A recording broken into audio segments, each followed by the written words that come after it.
All right, I think we might as well kick this off to give the presenters as much time as possible. So hi, everybody. Welcome to this session and thanks for attending. My name is Elena Falcettoni and I'm an economist at the Board of Governors of the Federal Reserve System. And we have 4 fantastic papers today in this session. The session will last an hour. So to allow equal time to everybody, this comes down to about 15 minutes per paper. That includes questions. So in order to allow for some questions, I'll give you a mark when it's about 10 minutes in your presentation. If you go over, then of course it means that we will have to basically skip questions to move on to the next presentation. So if the presenters can kind of try and stay to the 10 minutes to allow a little bit of a Q&A, that would be great.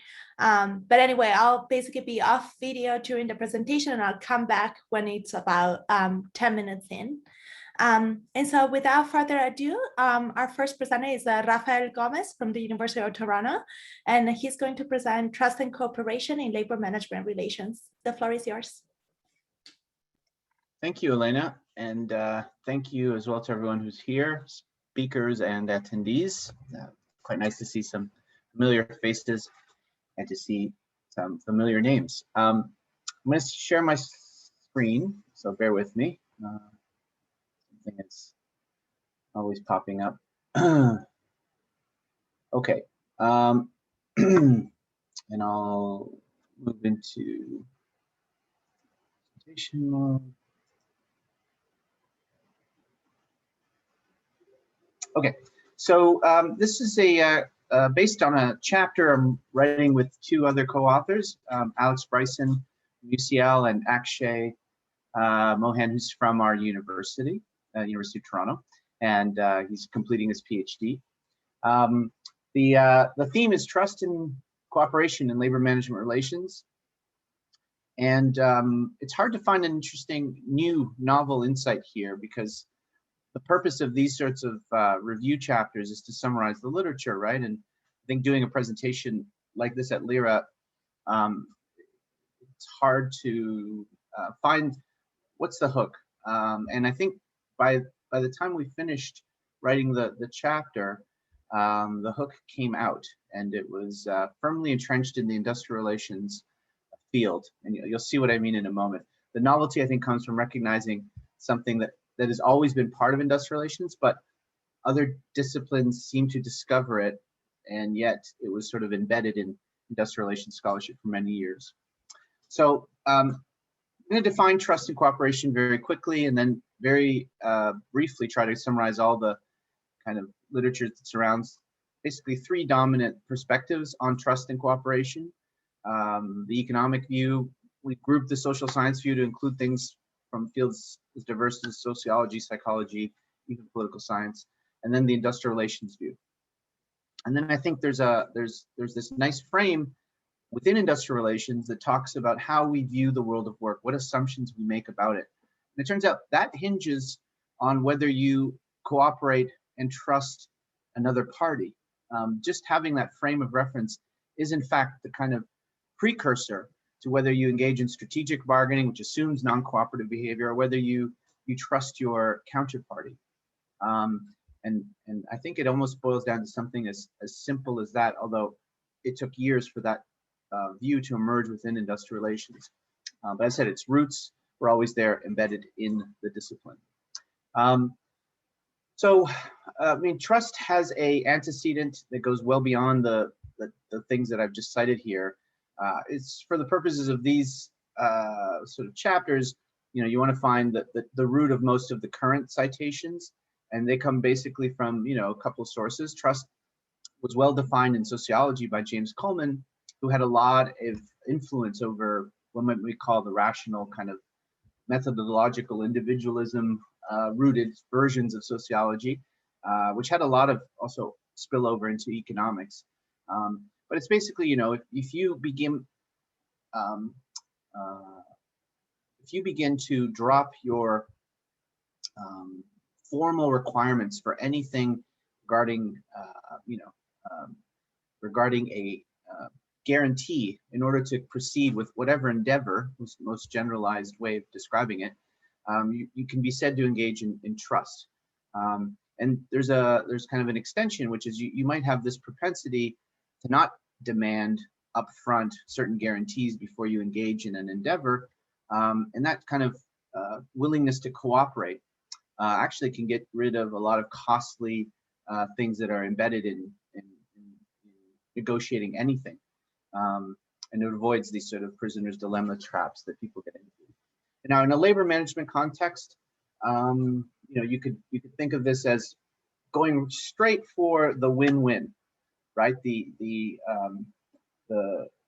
integrative bargaining solution before having gone through a whole ritual of tit for tat, defecting, getting punished, and then kind of reemerging as a cooperative participant. That's kind of costly if in the end you will cooperate anyway.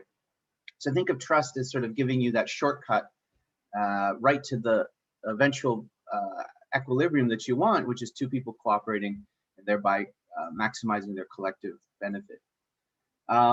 Trust, as I said, was not new. I mean, those citations are the most dominant because they kind of appear, the mid-90s, and so they're the most. If you trace them back, they're the most commonly cited sources. But going back further, even in economics, there was a recognition trust was important. Kenneth Arrow, Nobel Prize-winning economist, talks about how trust is really implicit in every transaction. Because you think about it, so many transactions don't require, in economic terms, much guarantees in the way of kind of legal contracts or punishments if some party doesn't fulfill the other obligation. We just do them. And the fact that we just do them is implicitly recognizing there's trust in those kind of actions. And then going back even further to the sort of classical economic school, the utilitarians, which were not seen as people who were interested in moral judgments. They were operating on a different plane of ethics, the kind of greatest good for the greatest number, the utilitarian calculus, if you will, sort of net benefit calculation. They in fact had a lot to say though about morality and these sort of virtues. Their belief was virtues are what underpinned the smooth functioning of an economy. If you didn't have kind of those moral virtuous underpinnings, then you would have a very difficult economic order and one that was subject to corruption and so on. And here's just a quote from John Stuart Mill in which he emphasizes the importance of trust. And he kind of pins bad kind of outcomes and economic outcomes on just sort of a lack of trust between parties. So the roots of trust are actually older than the citations I said earlier, and they go back again to the roots of political economy, 18th century and 19th century. If we change our focus to what we term labor management relations, and I'll come back to cooperation in a minute. What are we defining here? Of course, the most canonical is the classic union management side. We see it in various forms, the workplace model form where the union is organizing a particular workplace and there's a bargaining arrangement between that employer and that workplace and that union or bargaining unit that's an extension of a larger union. Of course, we know there's other models, sectoral bargaining models. That all fits with that first sort of sub-bullet. But we also, in this chapter, try to also make point that non-union forms of collective voice exist, and that labor management relations exist in that context. And there are many examples there. Perhaps the German works councils are the most emblematic, but there are other versions. And in the least formal, we have just norms and relationships, and sometimes kind of the teams that are set up inside of organizations to produce something or deliver a service. That's a form of a unit that can, in a sense, be in a relationship with its employer and also then therefore have the same characteristics. The importance of trust and cooperation in those contexts emerges. So just visualizing, you go from the formal to the informal, and in between there's these sort of semi-formal relationships that it could include, in our context, North America, Canada in particular, we have statutory health and safety committees, and they work differentially and more or less effectively in different contexts, but they exist and they are kind of a statutory form of non-union voice that's important. And we have a history actually in Canada too of having non-union institutions that operate like unions. For example, my own association at the university is not a certified union, but it's been voluntarily recognized by the employer as the representative for faculty. So we're actually an association that operates virtually like a union, but technically we're not certified for the purpose of collective bargaining, never were. And so those are the kind of places where I kind of highlight the middle. So if everything from the typical union management relationship at a car factory to, you know, a group of employees who come together perhaps spontaneously around an issue. So this is where the zone of labor management relations exists for us. And cooperation, so you need cooperation. So trust and cooperation is sometimes conflated, I think too much. Trust, we think, is a precursor to cooperation. And I think cooperation is the result of people or two parties engaging in mutual actions that result in mutual benefit.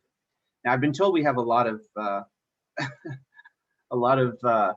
to get through and only have 5 minutes. So I'm going to highlight these 3 points because I actually put these points in recognizing my own verbosity. I wasn't going to get through much of it. So I'm going to go through these 3 points and then almost hail down right to the end. After we go through kind of the 3 different theoretical frames, economics, the kind of the social science literature, and then hone in on industrial relations, these are the kind of bottom line results we get. Cooperation emerges or can emerge in the absence of trust, almost by definition, if we define trust as a behavior like Coleman does, but especially so in the absence of trustworthiness. Trustworthiness is a propensity to sort of go into a relationship trusting someone, rather than it emerging through kind of a tit-for-tat strategic bargaining. So how can this happen? Well, you can operate through competitive markets. This encourages better behavior. Strategic bargaining can eventually direct people to cooperate, or sanctions, right? So cooperation is not, should not be conflated with trust, yet it is in some discussions. It can emerge from trust, but it's not the only way you get cooperation. Now, in the absence of cooperation, though, it's very hard to maintain trust or trustworthiness unless there's an external reason. So we kind of have a little side note here, but I won't get into it. But the key is that cooperation, its absence, becomes very hard to have a trusting relationship. But cooperation can surely emerge from trust, which itself can emerge from a third source, which you might call social capital. And social capital, like trust, can be thought of as embedded in relationships that enable trust. Anyway, the key, though, for us, because I'm going to have to go through 15 minutes worth of material that I've already gone through too fast. I think the key for us is we're a bit biased because I'm an industrial relations professor. I'm the director of industrial relations program. But I really think when you look at the literature, it becomes really clear that industrial relations kind of got it before, you know, very sophisticated behavioral economics models did. The idea that, you know, we have mixed motives. We can engage in strategic bargaining, which assumes non-cooperative behavior, which assumes we can't trust anyone, or we can choose to go in trusting another party and, as I said, bypass all those costs, those learning costs, and get to a more efficient cooperative outcome from the start. In fact, if you read, you know, like Commons, for example, so this is J.R. Commons, this is John Dunlop, kind of the heirs to the industrial relations or the foundation of the industrial relations systems model. They talk very pragmatically about things that are talked about quite sophisticatedly in newfound behavioral economics models. And the key, of course, is that, you know, inside of a systems framework, all the actors, of course, are responding to things like values, to goals, to power, to their own history. And this sets about outcomes in the model, which then feedback to the actors in the system. So, you know, the bottom line is that— Hey, Rafael, yes, you need to conclude. Okay, the bottom line is this picture, actually. This picture kind of reconceptualizes the frames that Fox came up with in 1974, again, another industrial relations scholar. And if you divide just this question, is there an inherent conflict in the employment relationship? Yes or no? And do you think the external market has priority over internal governance? Yes or no? You kind of come up with these 4 plots, which are the 4 frames. And the ones that sort of kind of hinge on conflict, so unitarism, for example, comes out actually, interestingly enough, as the one that assumes that cooperation can be had immediately. Pluralism, you can create a sense of trust and cooperation, but it might have to emerge. But over here, it's almost impossible. So these two, the economic, or what Bud calls the egoist, or the critical or Marxian view, it's impossible. And yet we see it in real life that cooperation and trust does emerge. And so I think these two within the frame that industrial relations provides are actually the two that actually provide us with the best examples or predictions of where we do find cooperation and trust, quote unquote, in the real world. And this is only derived from an industrial relations perspective. So that's it. Thank you very much. Thank you, Rafael. So to keep with the time, we're gonna move directly to the next presentation. But I'm sure that if anybody has questions, you can write them in the chat for Rafael to answer. So next we have Jason Sockin from UPenn presenting Cutting the Act, How Corporate Scandals Hurt Employees. The floor is yours.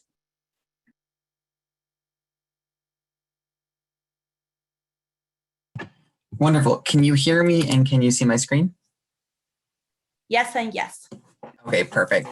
Thanks so much for having me. I'm excited to present this joint work with Salil Gadgil at UCLA Anderson titled Caught in the Act, How Corporate Scandals Hurt Employees.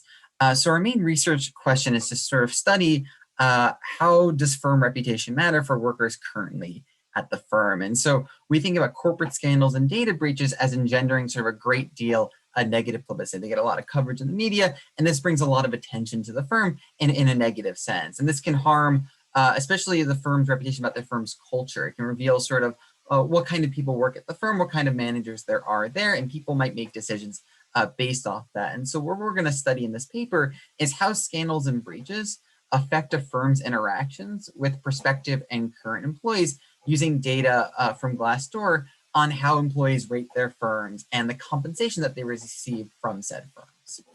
So what do we find? So sort of too long, don't read if you want to hop out quickly. We find that employees submit lower ratings for their employer following a scandal. And this tends to be driven by lower perceptions of the culture and of the leadership at the firm. So we do find employees responding to this newfound information that a scandal brings out. And this lower ratings translate into reduced referrals potentially from social networks and reduced confidence in the firm going forward.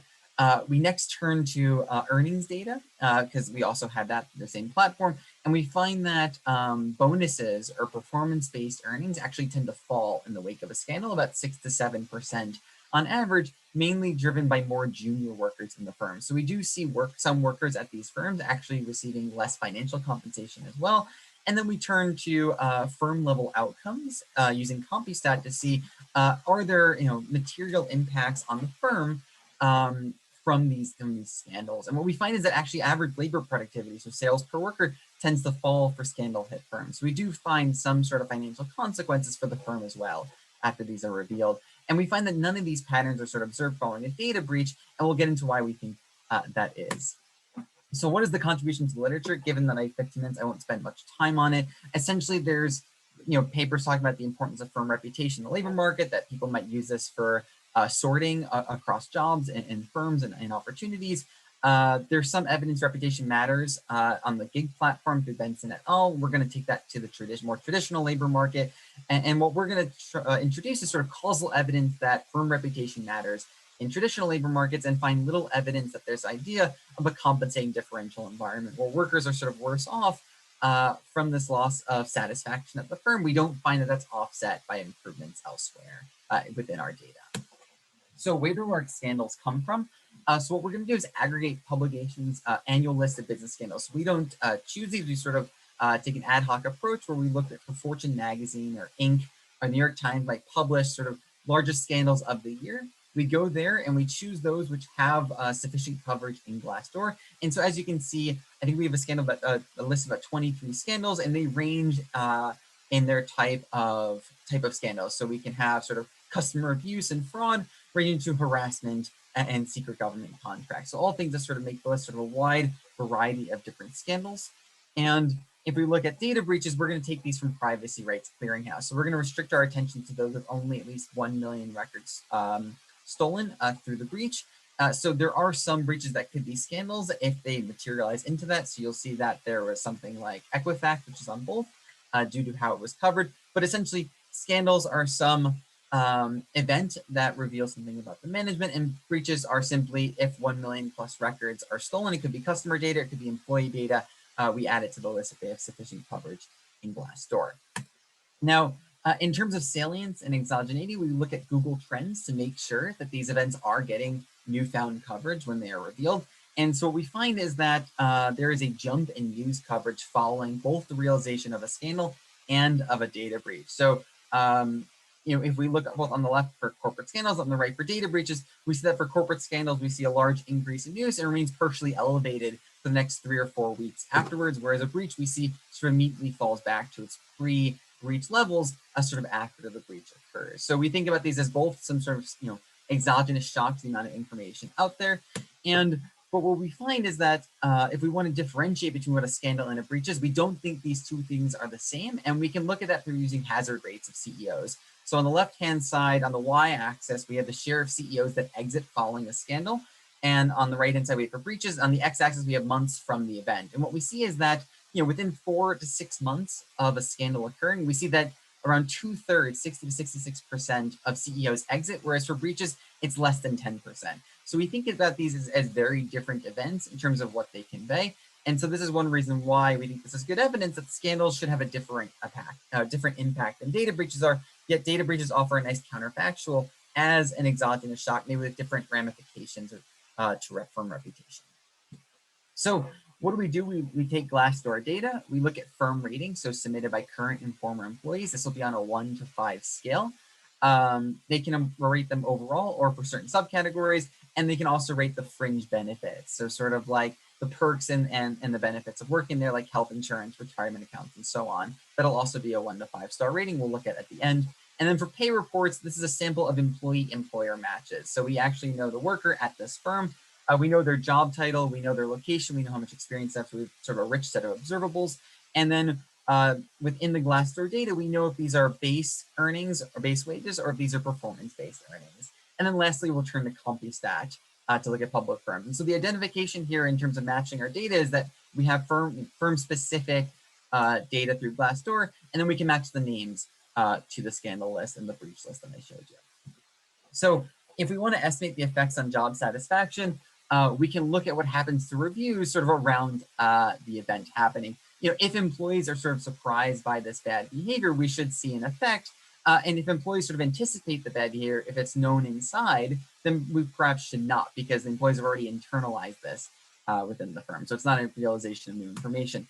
And so what we'll implement is this sort of generalized differences in differences specification. So we'll have a firm fixed effect, we'll have a year-month fixed effect, we'll have a vector of worker observables, and then we'll have sort of this post-scandal indicator. And what this will pick up is the difference in ratings post the event relative to the change in ratings in that same time period to firms that did not have a scandal. And so this is robust to different types of control samples. So you might say that scandal firms and breach firms tend to be much larger, older firms. And so if we just look at similarly large firms, we find that our findings are robust to the choice of control set. But here are what our main results are. I know it's a little overwhelming, but I'll go slowly through it. Panel A is going to be for corporate scandals overall, and each column is going to be a different outcome. So if you look at that top left, we see that the overall rating that employees leave for a scandal hit firm after a scandal is about 0.08 stars lower on average than relative to firms that didn't have a scandal occur. And we see that this is largely driven by reduction in culture and values in senior leadership, right? So directly reflecting what we might expect to happen following what this scandal is sort of revealing. And we can see that it's not really driven by lowered perceptions of the benefits or compensation at the firm or sort of work-life balance. It really is a shock to how employees perceive the values, the culture, and the leadership at the firm. And we see that this similarly leads to lower probability that the employee would refer the employer to a friend. We see that in the third to last column, as well as reduced outlook for how well the firm is doing going forward. Panel B, just below that, what we do is we remove scandals that have fraud in them, trying to get the sense that we don't want it to be revealing that the firm is financially necessarily worse off just from the realization of the information, to show it really is a shock to the values or the culture at the firm. And what we find is that this holds through even in this smaller set of scandals. So we don't think it's driven by revealing the fundamentals, but really about this revealing of culture at the firm. And in that third panel at the bottom there, we have the same thing, but for data breaches. And there we find no such fall or very minor negative but insignificant effect on overall ratings throughout. So we don't see this as just the fact that more realization is realized. We really think that this is about the information that's revealed by a scandal coming out. And if we sort of look at the event study to try and make sure we sort of have this parallel trends, we look 6 months before relative to the 24 months afterwards. We see sort of stable effects in the 6 months leading up. And then we see this large drop around the event, especially for culture and values in senior leadership. So we think about this as validating our difference in difference approach here. And then, so what we do later, I might skip this slide just for sake of time, but we try to think more thoroughly about what happens to CEO approval, because 2/3 of CEOs leave when a scandal occurs, and we do see some striking differences whether the CEO stays or CEO exits. But for the sake of time, I'm going to move on to wages. And so we can do the same thing if we estimate the effects on compensation. So we can see if, because satisfaction was lost, so sort of the amenity value of the firm has gone down to these employees, do we sort of see this compensating differential environment? If firms want to compensate workers for the loss, we should see a positive effect on wages in the post period. But if firms want to offset the shock to sort of keep costs down, they might see a negative drag on wages, because there's costs associated with reputation management, so we might see them actually pulling back on wages. And so what we find is that when we do, again, a generalized differences in differences specification, where we'll control for the firm, we control for the job title of the worker. Again, we don't have a really thin, we have a thin panel, so we don't use worker fixed effects, we use industry job title. We control for observables of the worker, where they are, how much experience they have. And again, we look at this post-scandal. So in the years after a scandal occurs, do we see higher or lower wages for workers at these scandal hit firms?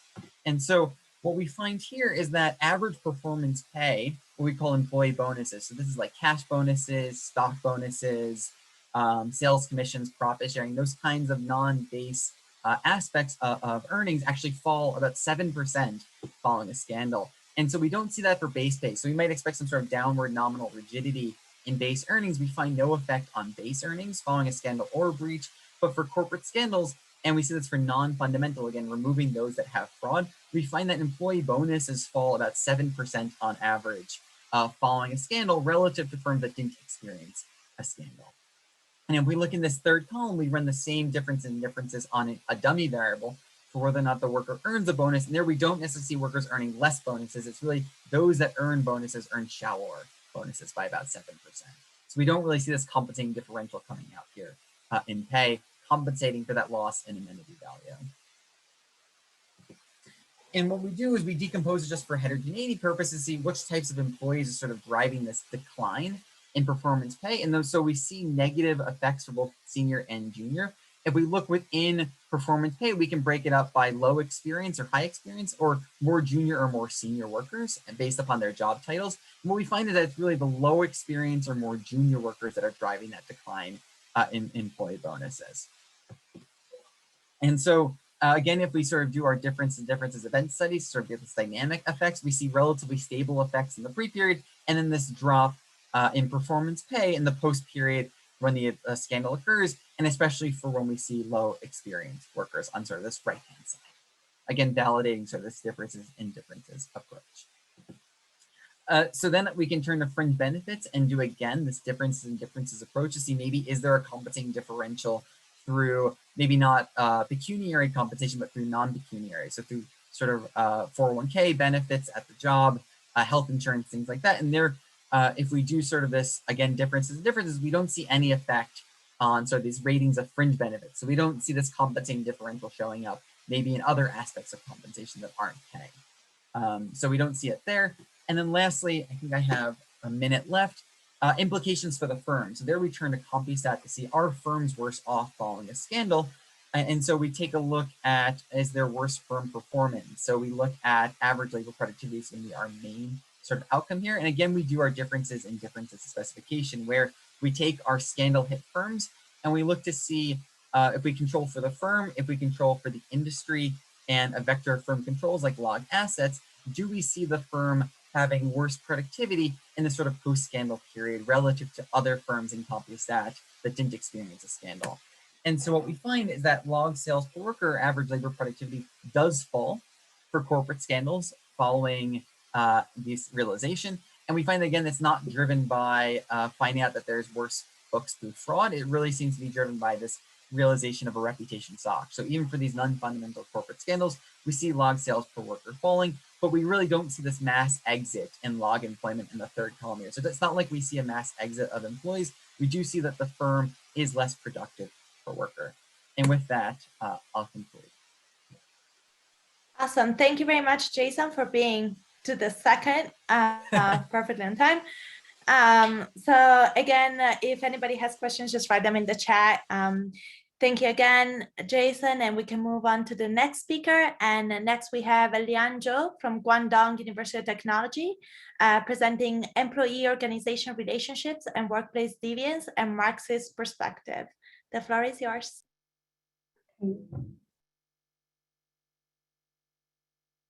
Also, thank you, Elena. Can you see my screen now?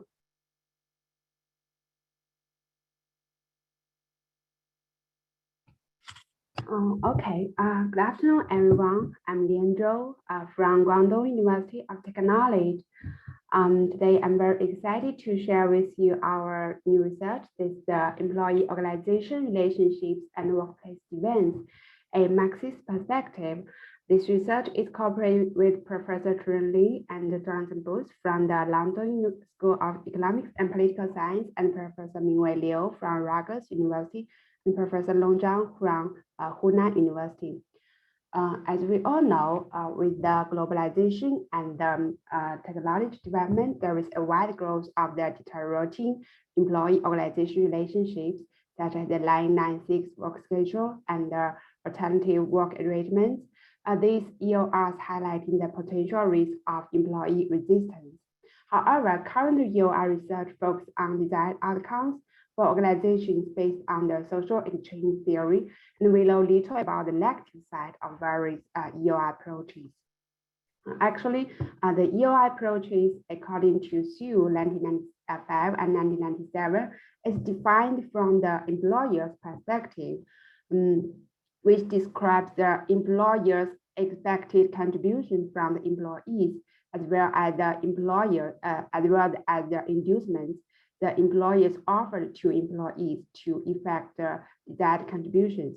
So as shown in Figure 1, based on the inducement and contribution framework, there are actually four different types of EOR approaches, such as mutual investment, over-investment, and investment and causal support approach.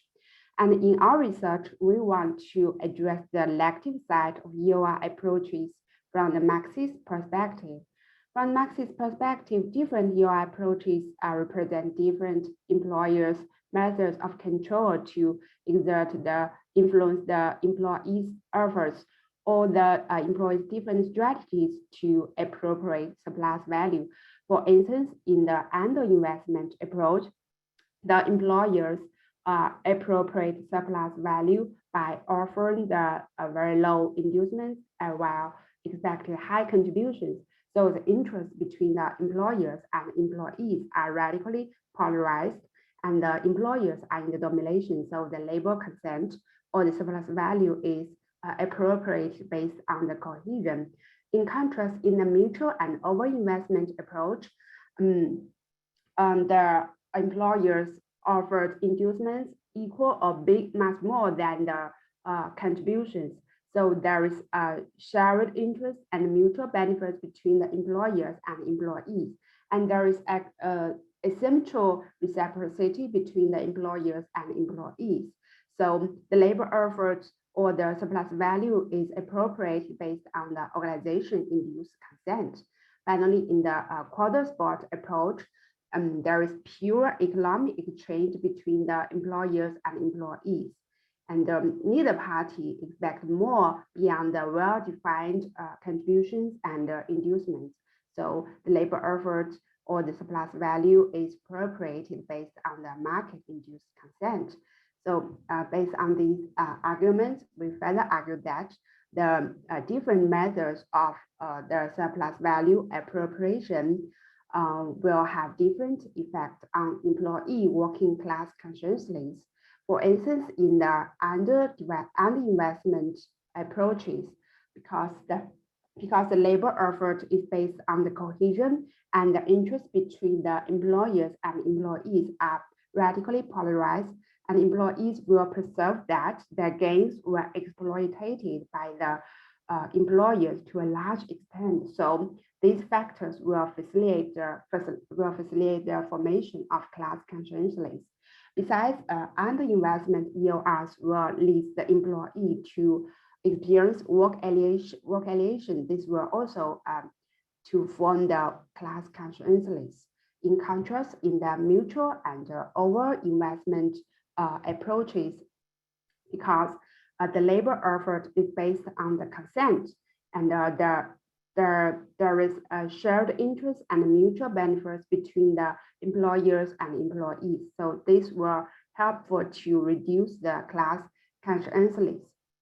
Besides, these two EORs also can migrate the class consciousness by constraining the employees to the individual job tasks or individual goals through the pay-for-performance promotion systems, and by channeling their grievances and conflicts through the organizational channels. Finally, in the quarter spot approaches, because there is pure, because the labor contract is based on the market-induced consent, and there is pure economic exchange between the employers and employees. So it's very hard for the employees to form class consciousness. So we have the hypothesis one, offer inducements moderate the relationship between expected contributions and the work class consciousness, such that the relationship will be more positive when offered inducements alone. And furthermore, we argue that the class consciousness is positively related to workplace events, because class consciousness can shape the individual's intentional choice with respect to the class interests and struggles, and the deviant behaviors will be more common for employees because they can often use at their own disposal to exert class interest on the workplace. So integrating hypothesis one and hypothesis two, we have hypothesis three. The relationship between EORs and workplace deviance will be mediated by the working class consciousness, and the mediated effect will be strongest for the uninvestment approach.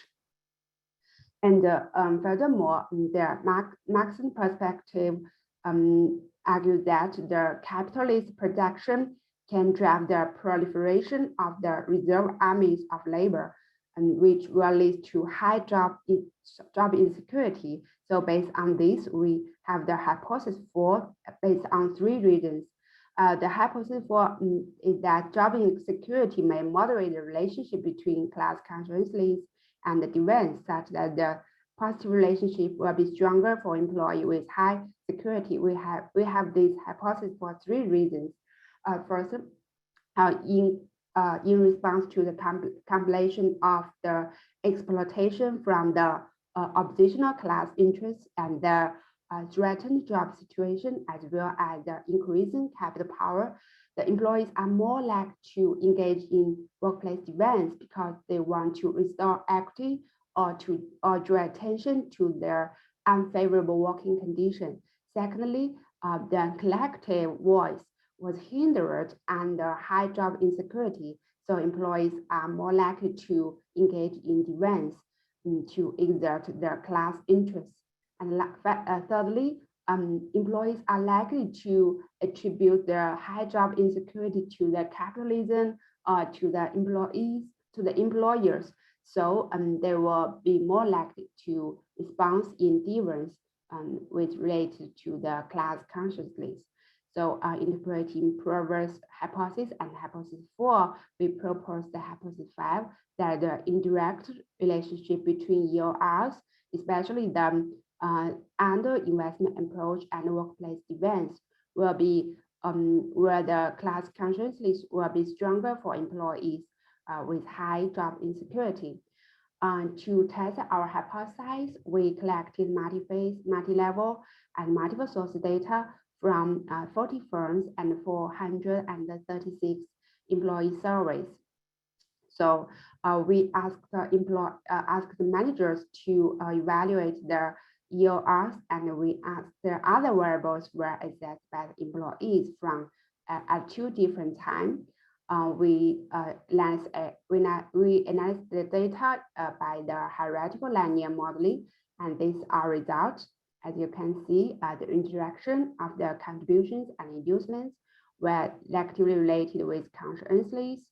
This was support our hypothesis 1 that in the under-investment approaches, there is highest level of class consciousness. As support for our hypothesis 2, the class consciousness is positively related with the workplace deviance. As support for our hypothesis 3, we did the path analysis and we found that the indirect effect will be only significant for the low inducements. And as shown in figure 3, we found that in the under-investment approaches, they also has the highest level of workplace deviance. And in support of the hypothesis 4, we found that the class consciousness and the job interaction term was significantly related with the workplace deviance. So this will support our hypothesis 4. We found that the positive relationship between class consciousness and workplace will be stronger for employees with high job insecurity. And we also did the path analysis for the whole indirect effect. We found that this indirect effect only significant for the low inducements and employees with high job insecurity. As shown in figure 5, we found that for employees in the under investment and with high job insecurity, they also have the highest level of deviance. So that's all our analysis. And so our paper has 3 theoretical contributions. First, we provide a level theoretical explanation for the effects of different EOR approaches on workplace deviance using the Marxist perspective. Secondly, we contribute to the critical management by emphasizing the importance of EOR approaches in predicting the working class consciousness. Thirdly, we take a contingency perspective to understand when the EOR approaches may induce more workplace deviance, where the mediating role of class consciousness. Practically, our research showed that the organization should be careful when choosing the EOR approaches. And secondly, the government and the organizations should consider the role of job insecurity when they take steps to mitigate the negative influence of the EOR approaches. And also there are some limitations of our research which deserve the future research. So this is all of our research. Thanks for your attention, and your comments are very welcome. Okay, thank you so much. Thank you very much, Lian. We do have time for one question, if there is anybody who has one.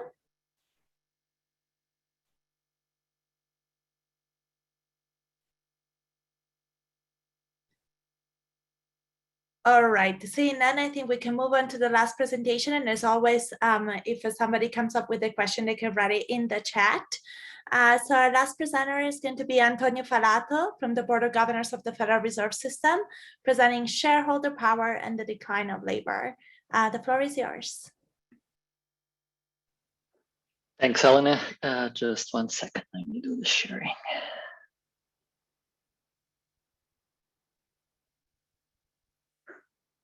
Okay, is this working?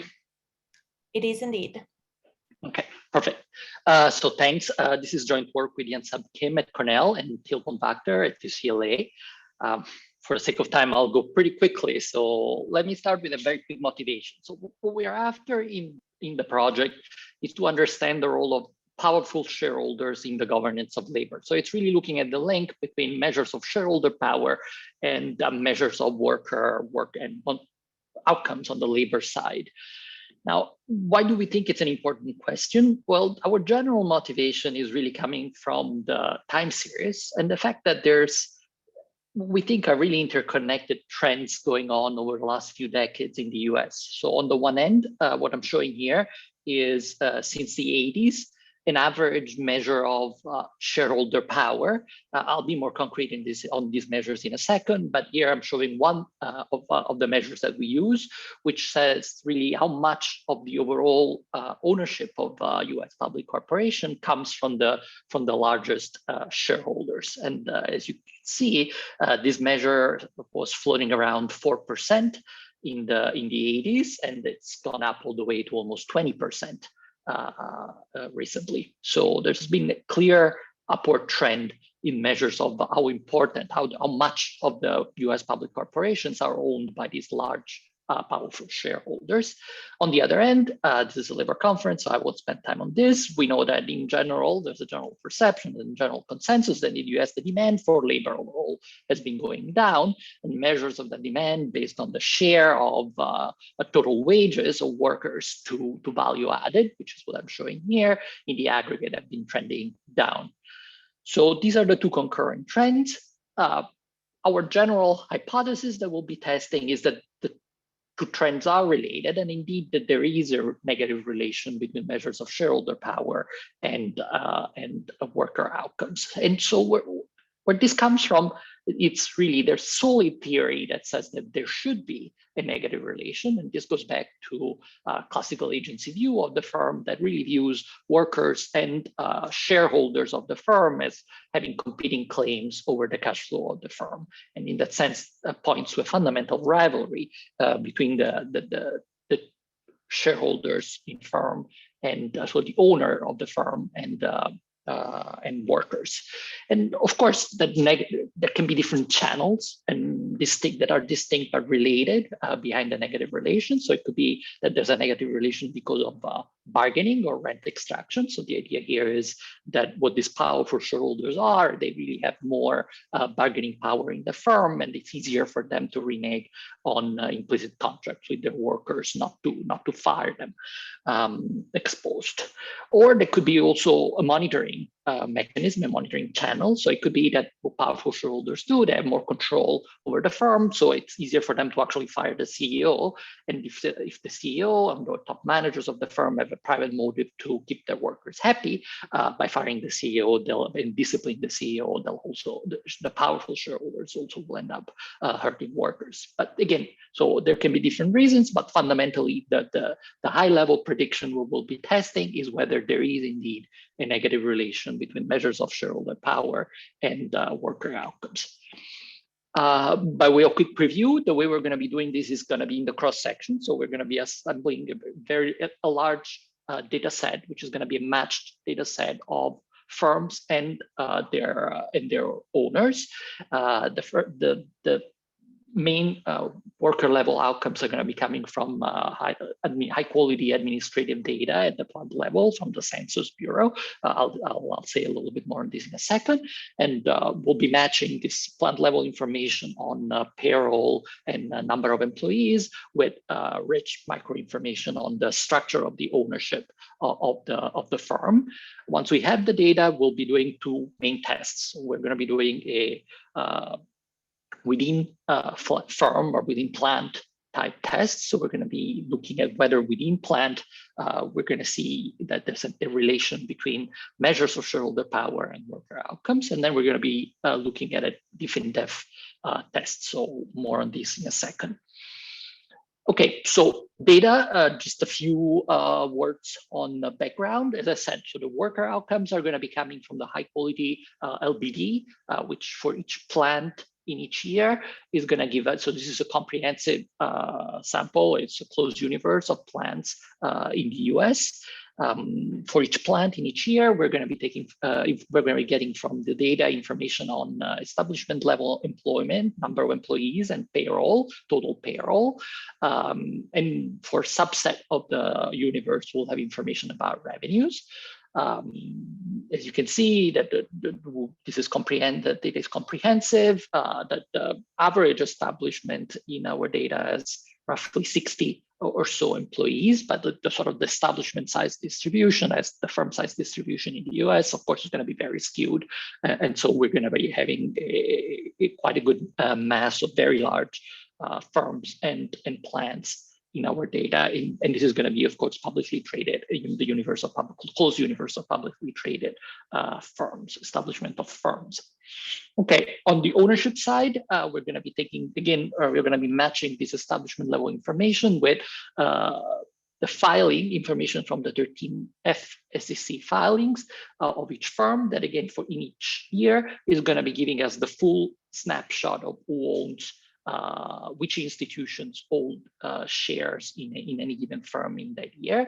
So we're going to be taking that list of institutions and their respective ownership, and we're going to be aggregating the information to construct measures of our primary explanatory variables, which are going to be measures of what we call shareholder power, which is effectively, they're going to be measures of concentration, of how concentrated the ownership of institutions at any given firm in a given year is. So these measures of concentration, so I have them described here generally. We're going to be using a variety of them, but they're going to be different.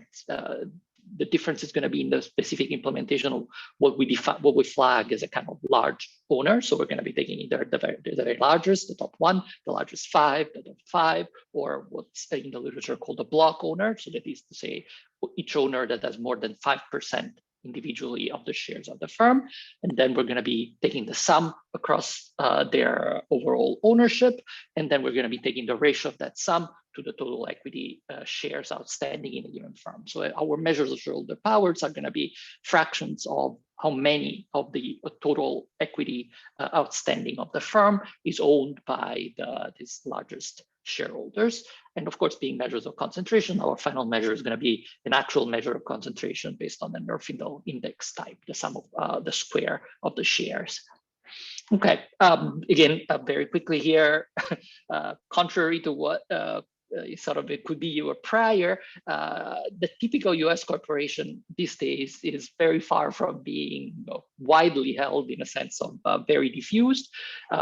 Overall ownership by these large institutional owners on average is 60%. So 60% of the shares of a given firm are owned by an institution. And then if you look at how much of the shares are owned by these very largest institutions, it can be as large as a quarter. So these large institutions these days own a large share of us, or are indeed powerful, at least on average.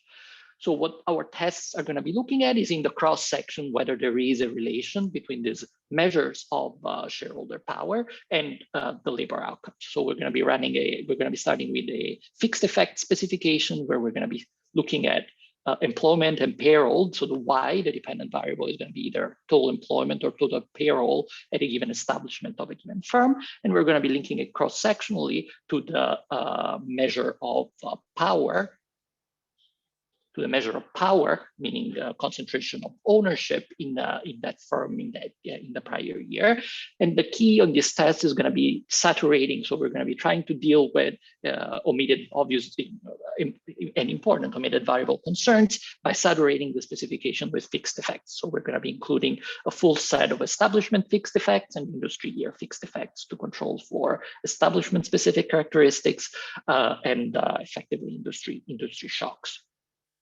So the main set of estimates consistently across our four main measures of shareholder power. As you can see, the estimates for both, so the blue lines are for payroll and the red lines are for number of employees. Clearly, consistently, all the estimates are statistically significant and negative. So the primary finding here is a strong and robust negative relation between worker outcomes at the establishment level and the shareholder power.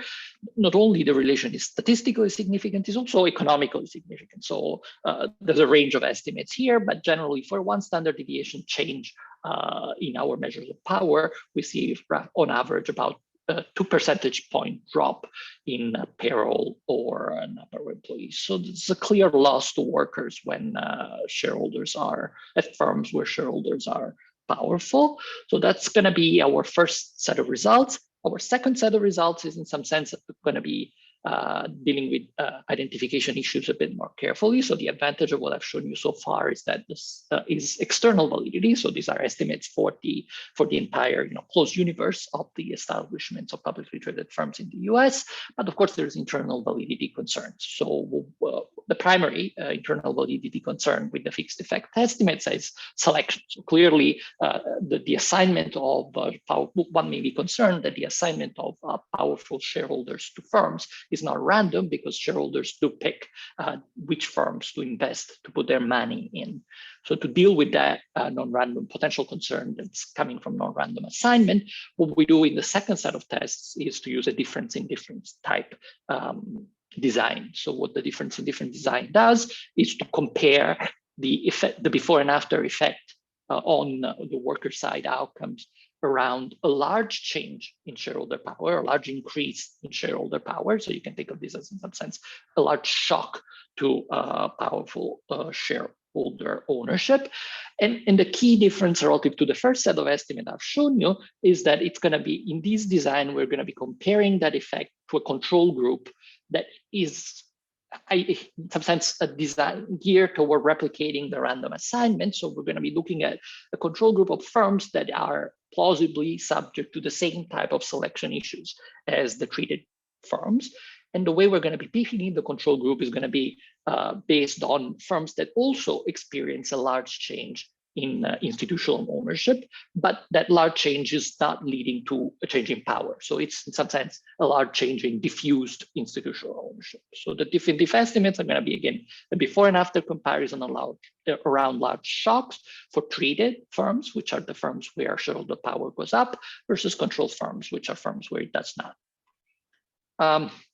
In a nutshell, what the definitive estimates show is, again, I'm showing this for the two main outcomes, employment and payroll. But as you can see, and this is in event time. So 0 is when each of these firms is hit by the shock, and 1, 2, and 3, this is in the subsequent years relative to the years pre-shock. As you can see, there's a clear drop in the employment outcomes after the shock for the treated firms relative to the controlled firms.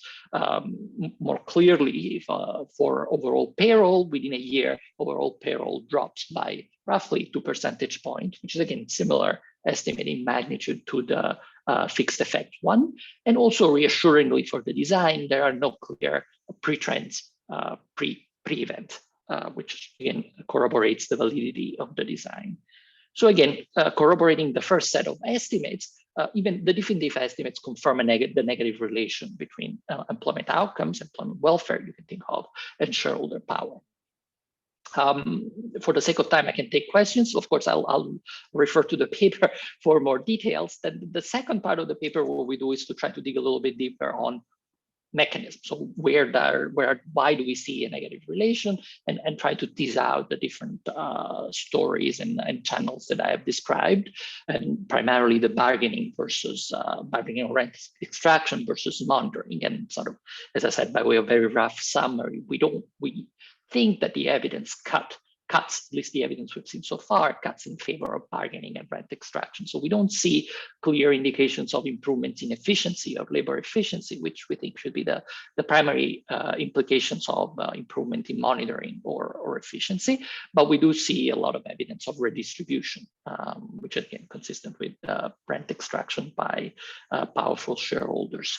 So just to summarize, what we do is we document strong evidence of a negative relation between worker outcomes and shareholder power, which we think is new to the literature in the sense that it provides a novel explanation based on governance for the decline over time in the demand for labor.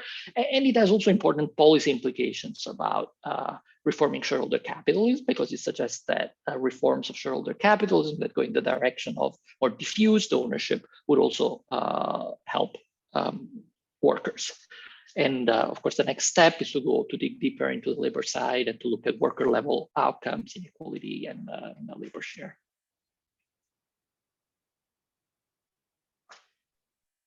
Wonderful. Thank you, Antonio, especially for keeping the time. And thank you, everybody, to actually bear to the very strict 15-minute guidelines. I see, Antonio, you have a couple of questions in the chat. For the sake of time, since the session is over in about a minute, maybe Antonio, you can answer them also offline. I'm sure all speakers today will be happy to take questions by email and whatnot. I definitely found this very interesting, and I thank you all for presenting and for attending this session. And I look forward to speaking with you all offline or in another conference. So thank you again, and have a great rest of your day. Thank you, Elena.